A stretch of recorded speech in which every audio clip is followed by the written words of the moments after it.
आपण पाहत आहात महाराष्ट्र टुडे न्यूज।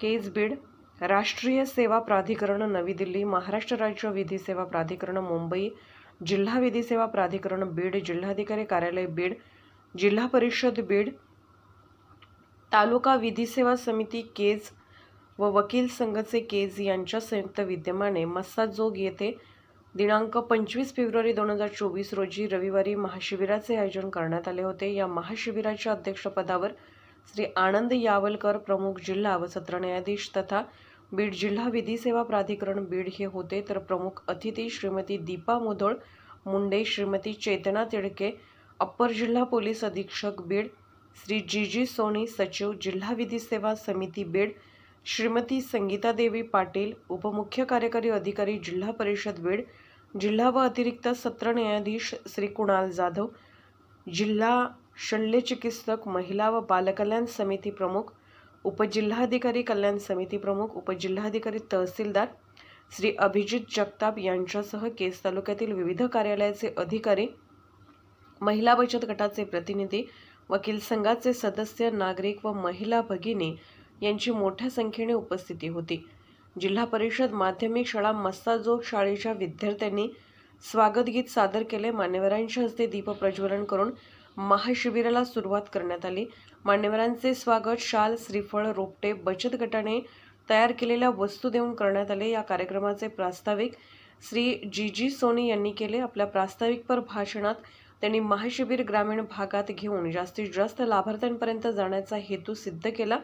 अप्पर जिल्हा पोलीस अधीक्षक श्रीमती चेतना तिडके यांनी सायबर क्राईमवर भाष्य करीत आपला OTP कुणालाही शेअर करू नये, तसेच फसवणूक झाल्यास त्वरित तक्रार करावी। लैंगिक छळाच्या घटना वारंवार घडत असून पुरुष तक्रार करण्यासाठी धजावत नाहीत, त्यांनी तक्रार नोंदवावी। तसेच लहान मुलांच्या लैंगिक छळाचे प्रकार वाढत असून पोलीस विभाग विविध शाळेत जाऊन जनजागृती करत असल्याचे त्यांनी सांगितले। जिल्हाधिकारी श्रीमती दीपा मुधोळ मुंडे यांनी न्याय विभागाकडून असे महामेळावे घेणे कौतुकास्पद असून सर्वसामान्य नागरिकांना याचा लाभ मिळत आहे।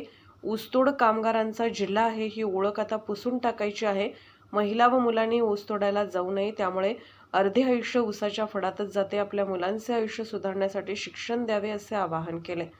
बीड जिल्हा रेशीम उद्योगात अग्रेसर असून रेशीम धागा काढण्याचे 3 कारखाने बीड जिल्ह्यात असून रेशीम धागा बीड जिल्ह्यात तयार केला जाणार असल्याचे त्यांनी सांगितले।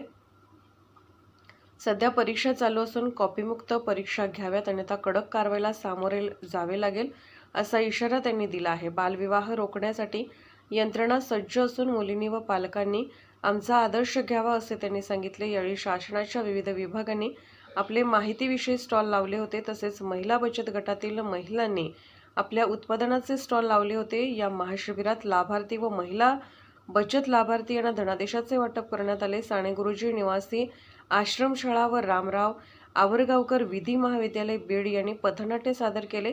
आभार प्रदर्शन जिल्हा व अतिरिक्त सत्र न्यायाधीश श्री कुणाल जाधव यांनी केले। राष्ट्रगीताने महाशिबिराची सांगता करण्यात आली। महाराष्ट्र टुडे मराठी प्रतिनिधी तात्या गवडी केज। आमचे बंधू सुद्धा फोन वापरत असतील, नक्कीच फोन वापरताना आपण किती चुका करतो आणि कुठल्या कुठल्या गुन्ह्याला आपण बळी पडतो। तर सायबर क्राईम आजचं हे जे युग आहे ते टेक्नॉलॉजीचं युग आहे आणि सायबर क्राईम हे आजचं एक चॅलेंज आहे। काही कंपनीमध्ये आपल्याला फोन येतो, तुम्हाला लॉटरी लागलेली आहे, आणि मग आपल्या मनात एक लालच निर्माण होते आणि तिकडनं ते विचारतात, मॅडम आपको 5 लाख की लॉटरी लगी है आणि तुमचा अकाउंट नंबर शेअर करा। अकाउंट नंबर शेअर होतो, त्यामध्ये तुम्हाला OTP विचारला जातो आणि तुम्ही लगेच 5 लाख मिळणार म्हणून OTP शेअर करता। OTP शेअर करता तर थोड्या वेळ फोन येतो, मॅडम काही फॉर्मॅलिटीज आहे, तुम्हाला 1 लाख पहिले सांगतात 10,000 रुपये या अकाउंटमध्ये